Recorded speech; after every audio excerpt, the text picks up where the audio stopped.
I remember when I first got my software engineering job and I just wanted to advance in my career, but it just wouldn't happen. I used to focus so much on the technical side of things that I was forgetting some non-technical skills that I needed to make sure that I could advance in my career. Once I started to focus on these things, my career started to advance a lot faster. Here are the skills that you need to advance in your career. The first is team communication. To advance in this field, you have to talk, and you have to talk a lot. Now, when I say talk, I don't mean being chatty and just small talk. I mean talking about what you're doing, how you're doing it, or how you plan on doing it. Expressing your thoughts and asking questions. The famous saying, communication is the key to success, isn't just for marriage and dating, but it directly relates to any type of relationship. And working with your development team is a relationship. The reason why is because whatever you do impacts the team. Whatever the team does impacts you. That's a relationship, and communication is the key. I've had the privilege to work for smaller companies and larger companies, small teams and large teams, local teams,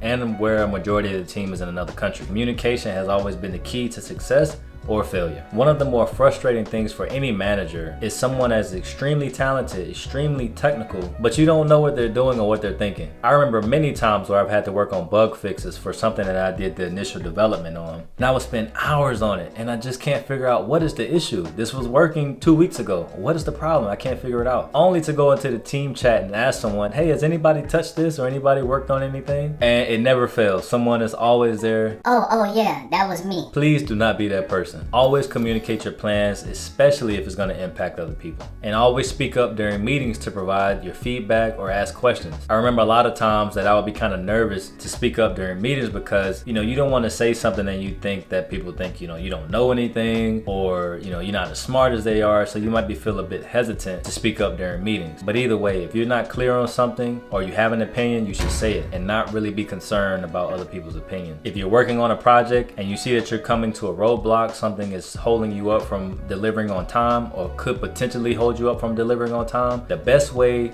to stay on the good side of all your project managers is to bring up issues sooner rather than later. Everyone hates surprises, so the less surprises that you have, the better off you'll be. Even if you run into an issue to where you had something come up and you couldn't deliver on time, or you don't think you're going to deliver on time, as long as you communicate that early, they won't hurt you. The next thing is having initiative. Think back to the best customer service experience that you had recently. What was it about this experience that made you remember it so well? I'm pretty sure it had something to do with you really not having to put much effort into the interaction. It was almost like the representative just kind of knew what you wanted, knew what you needed, and took care of it for you. You didn't have to really force anything. That's because this representative took initiative. So when it comes to development, what I mean by taking initiative is getting ahead of things before they become issues. Do you have to work on some code and you notice something that could be refactored to be a little more efficient? Or do you notice the same type of bugs happening over and over again that no one has really put much focus on? Bring that up to the team with some valuable ideas to see if there's a way that you all can approach it together. Now, having initiative doesn't mean just being a loose cannon and just going and touching everything and fixing everything without anybody knowing. That'll do way more harm than good, because there may be a specific reason as to why something was coded a certain way that you may not know about. But bringing your ideas to the table, whether how small or large they are, will definitely always gain the respect from your team. And I know, because I struggled with this aspect of my career for a very long time. I would get good reviews as far as my technical work and delivering on projects, but these soft skills, I would always be recommended to work on them and get better at it. Another aspect of initiative is to work on your weak areas before someone has to tell you. For anyone that's a gym goer like me, you kind of know what I mean. You look in the mirror and you always see something that you want to work on, something that you want to improve. And this is how a lot of people can work out for years and years, even into their 40s, 50s, and 60s, and still be motivated to go to the gym. And why is that? Because you never become 100% satisfied with your body. Even though to others, you may look great. The reason why is because we can always improve on something, whether that even be physically or technically. No one would have to tell me, hey, you need to bring up your arms, or you need to bring up your legs or something. I look in the mirror and I see I want to improve on these areas. And it's the same way technically. If I see that I keep having to look up the same type of issues over and over again, and some concept just isn't clicking as well as I would like it to, I need to take the time to focus on this concept until I become comfortable and confident. Working on my weak areas helps me on the long term and also helps my team. And a lot of people, unfortunately, just have the attitude of just getting by. They want to do the bare minimum just to get a paycheck and move on. Don't be a get buyer. The next skill is to remember that we're all humans. It's so easy to get caught up in the day-to-day work, and I feel some people try to portray this image of a developer. Now this image is somebody that doesn't like to joke a lot, that just focus on the computer, just typing all day. They don't like to show a lot of personality, just very serious. It's way more enjoyable to work around people that enjoy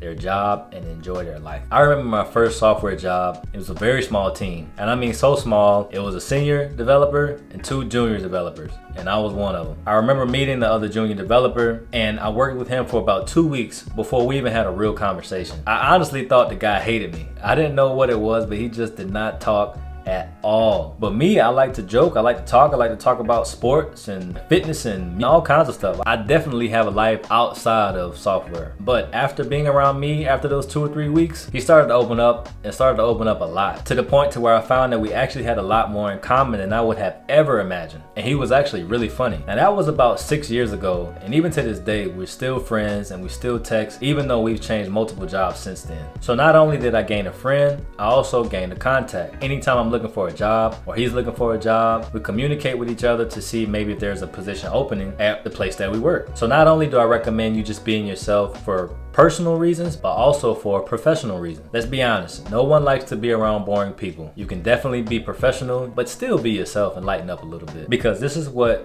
makes people truly say they enjoy working with you. Yes, it's important to deliver on time. Yes, it's important to be skilled technically, but when people say they enjoy working with me, it's because they enjoy working with me. They don't really think about the projects. The next skill is learning to be more considerate of other people. Being considerate can take you a long way in your personal life and your professional life. And it's really simple. Being considerate is really just thinking and acting the way that you would want people to think and act towards you. One huge pet peeve that all developers have is working on some code that no one has left comments on. This can make it extremely difficult to understand what's going on or why something was coded a specific way. And it's a pet peeve because leaving a comment takes a few seconds, while it may take a few hours for someone to understand what's going on in the code without it. So it looks to be very inconsiderate of other people. Or even if you're in a position where you have to work and communicate with stakeholders. Now you know how stakeholders can be. Sometimes they treat you and they act like the only project that you're working on is whatever is specific to them, even though you may have multiple things that you're working on. So they get to be impatient, they may bother a lot looking for updates. So just be ahead of it. If you made some progress on something, just send them a quick note and let them know. Or if you ran into a couple of issues that may slow things down a bit, send them a quick note and let them know. That way you don't have to worry about the constant emails and messages on Teams and Google Chat, but it lets them feel that you are being considerate of them. You are being open with them, which goes a long way. The same way that I like to be treated, I try to do the same thing to others. I know I have given a lot of insight that's not technical, but these are the things that took me years to learn, and I wish